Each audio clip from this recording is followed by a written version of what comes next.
listening to the Girl Talk podcast. My name is Carol. My name's Trisha. And I'm Kelly. And we're glad you are here today, but you may not be. You may want to tune out right now. You may want to hide your children. Nope. Today's I'm in the a hot special seat. day. Yes. We're going to ask you all kinds of questions. You do realize I can turn off y'all's microphones at any time. Nope. But you won't do it. We're going to dig into our sweet Carol's life, her thought. We're going to get into that mind. We're going to dig into that heart. Oh, it's going to be so exciting. It's a scary place. Let me just go ahead and say that. It's a scary place. Okay, We've been doing Right. these interviews, right? We've got are kind of getting to know each other on a little bit of a deeper level, some high stuff, some fun stuff, some low stuff, some serious stuff. You know, we're just getting all in there.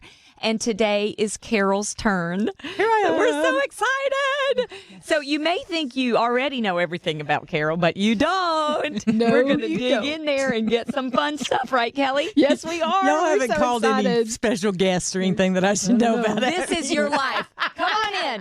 Come on in. That'd be It's your great. principal from elementary school. Fantastic. Yes. the little kid you had a crush Do you on. know? Okay. Do you know? It's funny because on Facebook, I reconnected with a teacher from elementary school, and I didn't remember this until he shared this with me. He said, "I always knew you would go into broadcasting because our school, my sixth grade year, he's one of my sixth grade teachers. He said our school got our first video camera." And he said, you were always wanting to be in front of the camera. So that was like the first. I know, right? I don't even remember that, but he said it was true. And now there's both a camera and a microphone in your I face. know, right? Even better. I guess. Yes. Double Carol, and that's what we love.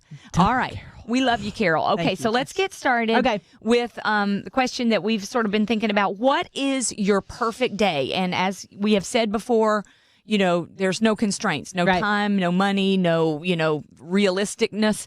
It can be your perfect day, however you want to spend it. How do you do it? Okay, so I would sleep late because I get up at dark 30, so that would start the day. I get to actually sleep in one day. Yeah. And my body would cooperate with that because after you do it for a while, your body doesn't cooperate anymore. So, and I am not unlike Kelly. I got to have some good coffee to start off the day. Yes. But how do you take your coffee? Let's usually it just depends. Usually, if it's just like a Keurig, like a single serve, I use creamer.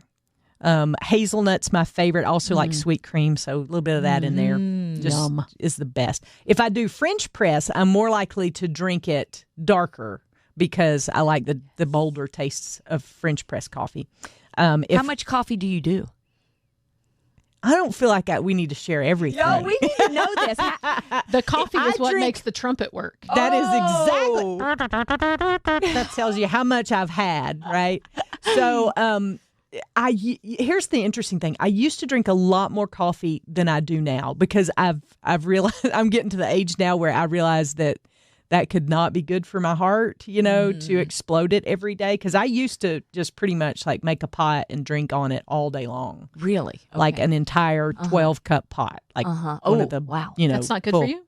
I can neither confirm or deny that. But I usually now I really limit myself to 2 or 3 cups a day. Is my normal size cups. Now, if I'm doing something, if we have an event, if I'm doing something out of the ordinary, I allow myself more coffee on those days just because I know it's going to take a little something to get me through. So that would be it. Sleep late, cup of coffee. I would wake up in a island cabana on the Cayman Islands. Yes. Oh, very specific. Tell about this. Yes, I got to go one time, and it's probably one of the most beautiful places on planet Earth. Really crystal blue water, white sand. And the time I was there, it was not like stifling hot. So it was really nice. Just sitting on the beach, reading a fiction book. With my feet in the sand, listening to the waves. That'd be the perfect day for me. Nice. All day and long. the cabana boy bringing me, whatever. Fancy drinks. bringing me not towel. fancy drinks, just bringing me food throughout the day, so I wouldn't have to leave the beach. Okay. Like seafood, like crab yes. legs. Oh. Yum. Like, y'all, I can flat embarrass you at a crab leg buffet. Like you would not want people to know we came together because I have left literally mounds of crab legs on tables. You are my before. people. Do you do a bib? Are you a bib wearer? I don't even mess with the bib. No, mess with the bib. Because I figure if I get some on my shirt, it's a snack for later. Oh, Love it. Are you good with the crackers? With the little I go tweezers through or whatever they are? through phases. but it feels like the crab leg is better if it comes out in one piece. Yes, absolutely. It is. That is a wonderful win. Yes. So true. You pull that thing out. Oh, yes. Yeah. And on your perfect day, that's all you get. That's all I get right there. Yeah. Love so it. that's A not little perfect. tiny. We call that other stuff toe jam. Yeah, I love it. Toe jam pieces of crab legs. I haven't been to the beach in like years now. And so I'm hankering for some crab legs and a beach trip. Vitamin C. Girl talk Yes. live on the road at the beach. Yes. Do it. In the I love Cayman it. Islands. Yes. Wouldn't that be fun? Okay. That's I it. love it. That's a So- great day. Perfect day. Okay, now second question. Mm-hmm. What is your most prized possession? Okay, y'all are going to totally throw this is not what I thought Carol Davis would answer, because you said, I have to say my Bible. And it is a Bible, but I have to tell you the story behind it. Yeah. So my grandmother is one of my heroes. She was just an incredible lady. She was so stinking funny. I mean, she was hysterical. Went through some tough times in her life, but always managed to make everybody smile and laugh. And she's just one of my heroes. So when she passed away, they were like, is there anything that you want? And I said, yeah, I want one of her Bibles. Well, it was the perfect Bible for me because she got to go to the Holy Land whenever she was a senior adult. She went with a group from her church, and they went to the Holy Land. And she brought back these mother of pearl inlaid Bibles, right, from the Holy Land. Beautiful. And back then, when she was coming along, you didn't write in your Bible very much. That wasn't a thing yet. And she had written in this Bible. But the reason it is such a prized possession for me is that evidently the cover somehow had separated from the actual text of the Bible, right? And so being the frugal and also resourceful woman my grandmother was, she went to glue it back in, but she glued the text in upside down in the cover of the Bible. Oh, no. So it's unlike anyone on planet Earth. Yes. So if you put it, it's on a stand at my house, but it looks like, hey, that's a Bible and that's nice and everything, but you actually open it, it's upside down. And that is just like my grandmother. That is so my grandmother, and that is my most prized possession. I love it. Let me ask you a question about that. Is your family full of characters like her and you? Yeah, And I know my your dad was. Yeah, my daddy was a lot like my grandmother, and he was just so stinking funny. But he was always a big prankster. My grandmother was never a prankster; she was just funny, and she was just always witty, making up these crazy songs and entertaining the kids and taking us roller. I mean, she was just funny all the way around. My dad, he was a prankster, but he was funny too. So I guess we do have a long list of characters in our family. Oh, the apple did not fall far from the tree on that one. It did not. I remember at your dad's funeral. Yes.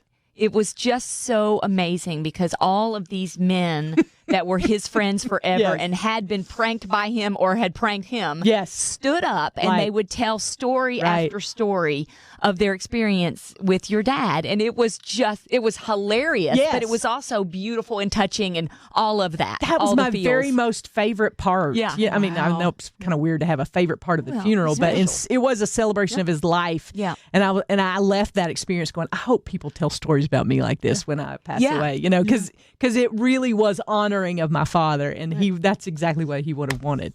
The only other thing that he would have wanted when he passed away was to have Dean Smith come to his funeral because he was a huge Carolina basketball fan, and so that would have been the only other thing. But Dean Smith had already passed away too. So anyway, but yeah. Huge line of characters in my family. Isn't it fun to think about those characters up in heaven right now? Like they are having a ball, and they're probably playing rook because coming. See, everything's a story with me. Coming up, I was the youngest grandchild in our family. Oh, okay. So the youngest grandchild, of a bunch of grandchildren. So, on Sunday afternoons, we'd always go to my grandmother's house for a big Sunday dinner, right? And after Sunday dinner, all the men would loosen up their ties, and the ladies would kick off their high heel shoes. They would put out the card tables in my grandmother's living room, and they would play rook. And I was always too young to play rook because I didn't know how to play cards, and so I always would usually fall asleep on the couch or something. But hearing them play rook and laugh for hours, I have a set of rook cards. I don't know how to play rook, but I just keep them because it's a good memory for me to go back to that time when they used to just enjoy each other and play cards at my grandmother's house. What a great I'll memory. play rook with you. I don't know how. You have to teach us. I don't know, but that'd be fun. That would be fun. When we go to the beach for the next That's right. After dark, when it's relaxed, we've gone out of the sun. Okay. All right. So what is the food that you just cannot turn down?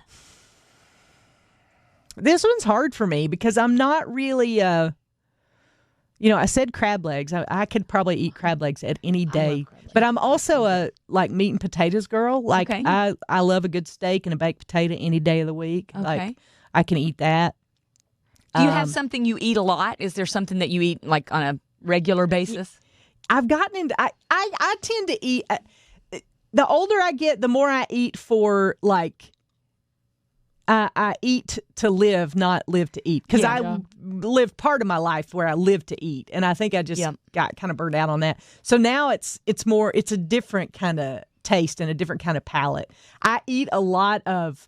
I'm a big breakfast eater. If you ever want to meet me for coffee at the Waffle House, let's go, girl. Scattered, smothered, please. What's your breakfast of choice then? Usually, it depends. I get scrambled eggs. I always get scrambled eggs. I love hash browns. Yes. But I go through grit phases too, where I want some grits. You're a good Southern girl. Grit. I know, right? Grits. And here's the interesting thing about breakfast though. I've never been a huge biscuits and gravy girl. I can eat them and they're good and I enjoy them, but that's not my first choice. I'd rather go with the eggs and the hash browns and the grits and stuff like that. So that's or like a good omelet. Now, so I think this is very interesting. I want you to touch on this. You do intermittent fasting. Yeah. Which you taught me about, and I've been doing some of it too, and it's really great for you. Yeah, a friend of mine introduced me to it. I was really frustrated. I honestly, I have been a chronic dieter for probably, I guess 30 years. I was very athletic in high school, went off to college, did the whole freshman 15 thing, probably the sophomore 70 and whatever. But I just wasn't as active, and that was why. Back when my metabolism worked, I could lose weight really, really quickly. But then when I got out on my own and, started to formulate, I never was much of a cook because I was the youngest grandchild and the youngest child. A lot of times I wasn't in the kitchen a whole lot with mom and grandmom cooking, so I wasn't really interested in cooking and didn't go at it that way. So I ate a lot of fast food, stuff that wasn't healthy for me. And it's only been in like the last maybe 2 or 3 years that I jumped off the diet train, and I thought, I want to not make this about weight. I want to live a healthy lifestyle, and you helped me with that a lot. So good. And I just decided, you know what? I'm not going to get on the scale anymore. I'm going to do something that makes me feel good, that refreshes me, and I'm going to eat things. I'm not going to go crazy. I'm not militant about it, but I also realize that I'm getting older now and I have to make wiser choices. So, and when a friend of mine came to me and said, why don't you try this intermittent fasting thing? I said, okay, because I knew fasting from a biblical standpoint and had done it several times in my life, but it sounds super spiritual, but it really is a good, healthy lifestyle for me. And so I only eat certain hours of the day, and then I fast until the next. And it's good for your body, too. It kind of resets your body, too. Blood sugar and everything. Yeah. And so I've found a good balance in doing that. And usually on the weekends, I don't fast. So I'll go out to dinner one night with my daughter and we'll enjoy a meal together. But yeah, it's been a cool thing that's worked for me. Love it. So nice. Enjoyed it. Nice. Okay, so let's take the conversation just a little bit different direction here. Talk about some of the more serious stuff. Okay. So tell us all about something that you struggle with. Oh, wow. How much time you got? I didn't say all your struggles. What is something you struggle? I think for me, there are probably 2 big struggles.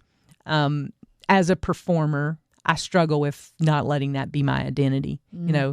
It's kind of funny because when you're a people pleaser and then you enter an industry where you get ratings every 3 months. Well, who does that? It's like punishment for yourself. Is. But I think I've been a performer all my life. I can even remember, y'all gonna think this is funny. I can even remember being a kid and leading Bible studies for my stuffed animals. Oh, love it. Because I ran all the kids in the neighborhood off teaching Bible studies. And I mean, that just always was something I did. And I wasn't. I don't know that was biblically accurate, but it didn't matter because they were stuffed. Right, they were stuffed. And I don't think any of them are going to hell because of my doctrine. But anyway, but I can remember doing that. So I've always been a performer, but I get caught in that performance trap of basing my identity on that. And with that, Rejection. Rejection is the hardest thing for me. If I enter a room and I see somebody who does not seem to like me and like my personality, I make it my personal mission to make them like me. I'm getting old enough now. A friend of mine said, when you turn 50, that won't matter as much anymore. So I'm looking forward to that day because that can be a real issue for me, is that I care too much about what people think, and especially people who are vocal about not caring for me. And those are the voices we hear the loudest, unfortunately. Right. Yeah, and so I'm learning a lot in that area, but I'm also not completely there. I think that'll be my struggle until I meet Jesus face to face. It's just to balance that with who He says I am, and to let my identity be born out of that. Well, to piggyback on that, then, what is God teaching you lately? Is He teaching you about that? Well, it's funny because when we came up with these questions, I thought, oh yeah, I know what God's teaching me. It's this, but as I usually do, I had a scheduling mishap. Y'all, I can't, details are not my thing, right? So I just need you to know I'm a creative from way back. And so we show up for devotions this past week, and I was supposed to lead them, and I didn't even know it. And so they were like, okay, well, it's your week to lead. And so I just started sharing. I started sharing what, God was doing in my heart and life, and it seemed to resonate with people. But it was amazing. But I'm sure it was. Well, and amazing. It's that you see life through a soundtrack that is playing in your head. We always joke about 80s music because we were, grew up in that time. But and they're just like those mixtapes you used to make. You play and record on the cassette player so you could get that favorite song, on that mixtape. And I've been turned on to John Acuff. It's a business book. It's called Soundtracks. But basically what he says is that there's a soundtrack running in your mind all the time.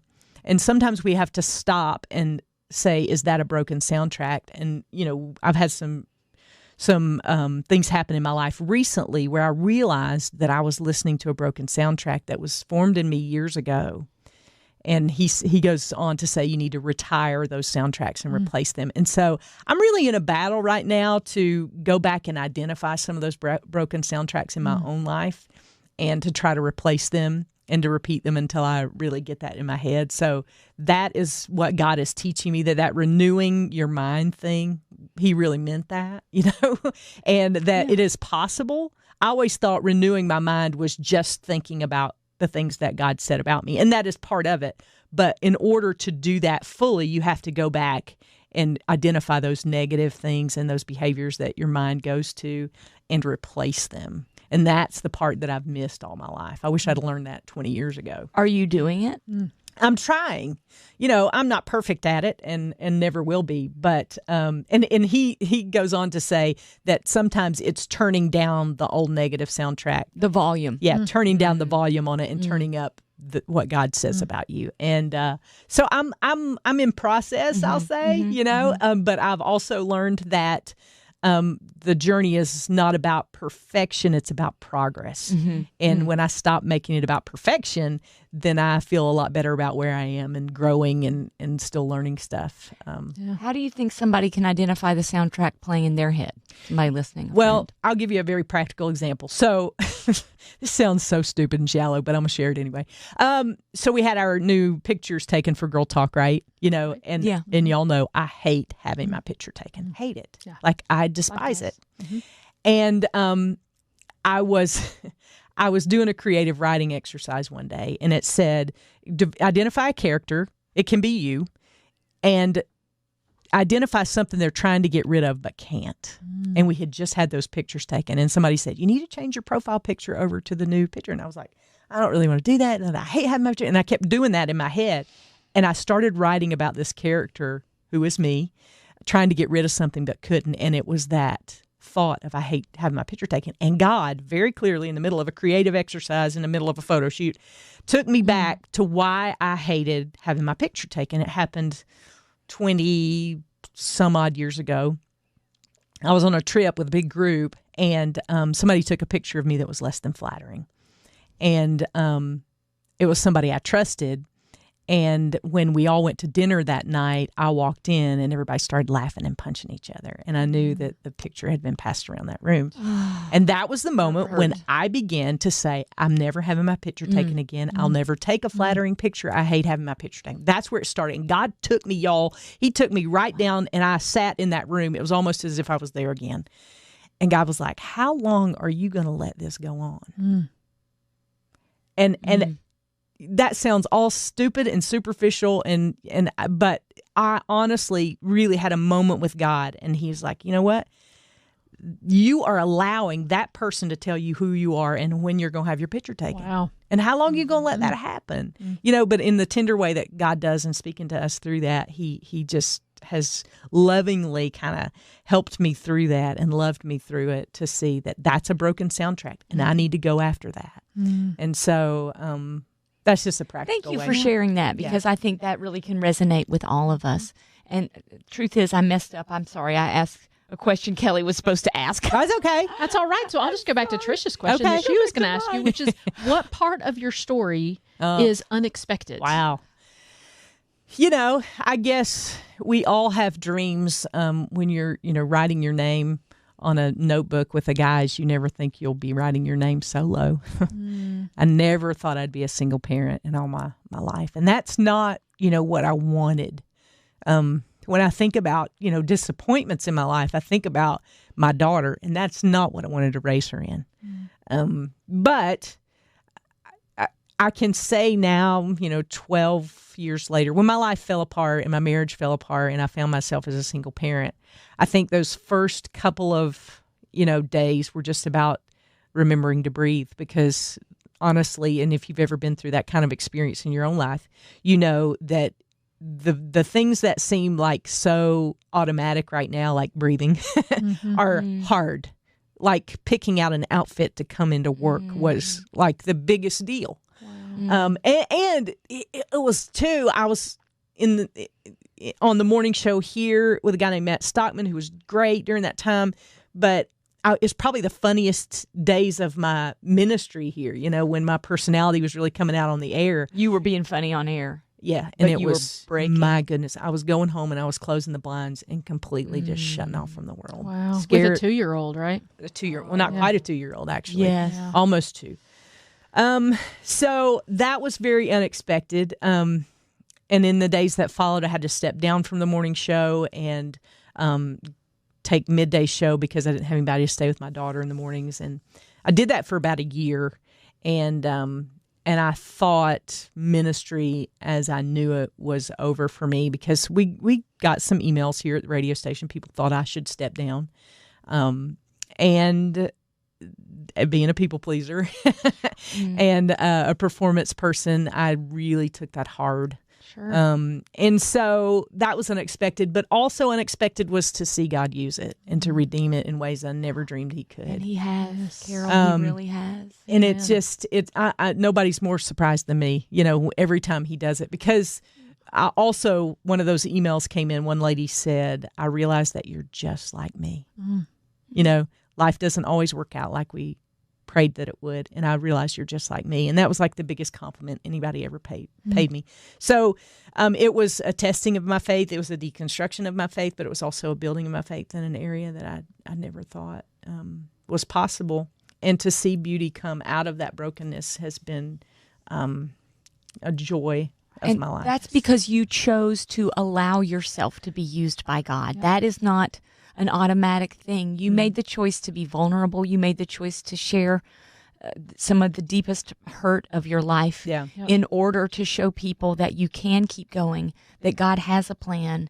And even though you're hurt, you still find your faith and you move forward. And you said something so profound to someone at that time of your life about how they thought that was going to be the end of the God thing. Tell that, because that's so powerful. I was with a person who still to this day is not a believer, and we were in a situation, and she said, I thought when you went through your divorce that would be the end of this Jesus thing for you. And this was totally Jesus. I said, I think it's just the beginning. Yeah. And I couldn't have come up with those words. I'm pretty quick-witted, but in that moment, I feel like God clearly said that to me, and I was like, "Who said that?" Wow. But it it has proven to be true. Yeah. Well, and I just love how transparent and authentic you are about that, because there are so many girls that listen to this podcast who are going through the exact same thing, who are at different places maybe in their journey of single mamahood or broken marriages. And the fact that you can talk about the redemption in your story so openly about it is just a God thing. You are using your story to minister to other people, and it just makes it makes God happy. That's what I want to do. Yeah. Yes. So we know that about you. Thank you. All the funny, all the deep, all of it is in order to make God happy, to please Him, and to bring glory to Him, and that's who you are. Okay. Here's our final question. Okay. One piece of wisdom that you've been given that you didn't realize at the time, but it has turned out to be true in your life. I've dreaded this question the whole time. I knew it was coming. Really? And so, because I already feel myself getting teary over it. Because, a couple years ago, my dad got sick, and I was taking care of him. And we were headed out of a doctor's visit one day. I don't know if I can get through this, y'all. We were headed out of a doctor's visit one day, and the nurse said to both of us, not really, because my dad tended to get in a hurry. He was a big guy, and he liked to do things, and but we were getting ready to leave, and the nurse behind us, I had a hold of his arm, and she said, "Now walk slow." And I didn't know that was advice for life at that time, but I sat down with my journal one day, and I started recounting the benefits of walking slow. And I was noticing that when I walked slow, I was more attentive on my dad. I was more attentive to the things around me, the birds and the trees and the things that I missed rushing through life. And God just spoke clearly to my heart and said, "Carol, you need to walk slow." It's been such a blessing and such an honor to care for both my parents who've been ill in the last couple years. But I think more than anything in my life, I want to walk slow. Yes. I want to enjoy every moment. Yes. I want every moment to be a party. I want even the heartaches to somehow be redeemed. And I want to learn to walk slower, because I think we walk way too fast. And we leave behind the people who we love, and we get ahead of people we love. And let's just all walk slow. And I didn't know it that day that was advice, but boy, it's been a big lesson to me. That's such good advice. Thank you. Huge. Such good advice. You said something one time about you can't follow God if you're walking in front of Him. Oh, yeah. And that's that same thing. Walk slow to follow God. Walk slow to spend the time with the people you love. Walk slow to notice the beauty in the now. Yeah. Wow. And grab hold of every single moment and every single memory. Absolutely. Absolutely. It is a gift. Yeah. There's a reason it's called the present. Because it is. What fun we've had getting to know you better, Yes. Carol. I love you girls. Thank you so much for sharing your heart. My pleasure. Every day. Not And your just tears. today, but every day. And your tears. Yeah. Right? Yep. My pleasure. I'm glad to know I'm not the only one that has tears pop out of their eyeballs and mascara run down their face. You didn't cry in yours, though. Yeah, but I'm crying in yours. Okay. All right. So we're even. We love you so much. Thank you for being a part of the Girl Talk podcast, and we'll see you next time we gather around these microphones.